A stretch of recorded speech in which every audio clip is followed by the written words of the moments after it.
अरे इधर ये हिंदू राष्ट्र है, इधर क्रिश्चियन का चलेगा नहीं, उठा ले।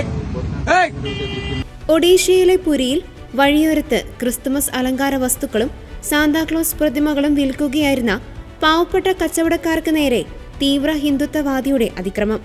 മഞ്ഞവസ്ത്രം ധരിച്ചെത്തിയ ഒരാൾ കച്ചവടക്കാരെ പരസ്യമായി അധിക്ഷേപിക്കുകയും ഭീഷണിപ്പെടുത്തുകയും ചെയ്യുന്ന വീഡിയോ സോഷ്യൽ മീഡിയയിൽ വ്യാപകമായി പ്രചരിക്കുകയാണ്.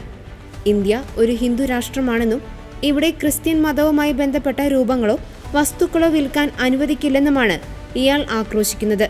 റോഡരികിൽ കച്ചവടം നടത്തിക്കൊണ്ടിരുന്ന ഒരു യുവാവിനെ തടഞ്ഞു നിർത്തിയ ഇയാൾ അയാളുടെ ആധാർ കാർഡ് ആവശ്യപ്പെടുകയും അവിടെ നിന്ന് ഉടൻ ഒഴിഞ്ഞു പോകണമെന്നും ആവശ്യപ്പെട്ടു.